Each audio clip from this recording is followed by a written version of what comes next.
Leo Sanchamanyavu Kachamalea tu Itaiwai. Hi everyone, happy Friday and welcome to the new visual and as well as audio version of Itom Jiawai Reports. Today we're bringing you another story that affects indigenous lands, sovereignty, and the future of our planet. Today we're looking north to Alaska, where President Donald Trump has approved a controversial project called the Ambler Mining Road. What does it mean for public lands, native communities, and the Arctic itself? Let's get into that. A controversial decision by President Donald Trump's administration has reignited a national outrage over the future of Alaska's wildlands. On October 6, 2025, President Trump signed an executive order approving the long-stalled Ambler Mining Road, a 211 industrial haul route slated to cut directly through some of the most remote and fragile ecosystems left in North America. Environmental advocates, indigenous leaders, and Alaskan residents are calling the move catastrophic, warning that the project poses irreversible harm to salmon spawning grounds, tundra ecosystems, and indigenous subsistence lands. What is the Ambler Mining Road? The Ambler Mining Road would run from the Dalton Highway westward through the Brooks Range, slicing 26 miles into gates of the Arctic National Park and Preserve, one of the most pristine and least disturbed wilderness areas in the United States. The route would cross 11 major rivers and thousands of smaller streams, impacting waterways vital to fish and wildlife.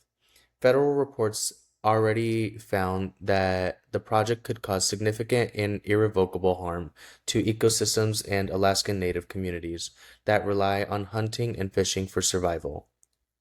The road's stated purpose is to enable large-scale copper and zinc mining in the Ambler Mining District, a region rich in minerals but sacred to many Alaskan natives who have inhabited the land for thousands of years. The project is part of the Trump administration's push to unlock critical minerals, rhetoric that critics say disguises a massive giveaway to mining corporations at the expense of public lands and tribal sovereignty. Voices from the North. Opposition to the road has been fierce. More than 40 Indigenous and Alaska Native communities have spoken out against the project, warning that it threatens their food security, culture, and way of life. Carmen Monigold, a Inupiaq member of Protect the Kobuk, shared her emotional reaction with The Guardian. They tried to assimilate us, to wipe us out, and yet we're still here. We still matter. For generations, these lands have been the foundation of indigenous livelihoods, places to fish, hunt, gather, and honor ancestral connections. To many, the Ambler Mining Road represents not progress, but the latest assault on indigenous sovereignty and environmental balance. Not just about a road. This is not just an attack on wilderness, says environmental advocate and hiker at Brooks, whose viral post helped spread awareness of the decision. It's an attack on public lands, indigenous sovereignty, and the future of one of the last truly undeveloped places in North America.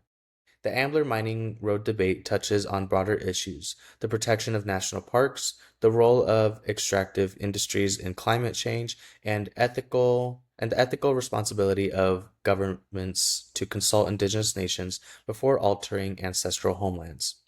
What can be done? Advocates are urging immediate action, shared verified information to raise awareness about the issue, hold leaders accountable by contacting representatives to oppose industrial development through protected lands, amplify indigenous voices leading the resistance and advocating for environmental justice. Supporters say that attention and solidarity can help prevent irreversible damage to Alaska's last wild frontier. A test of balance.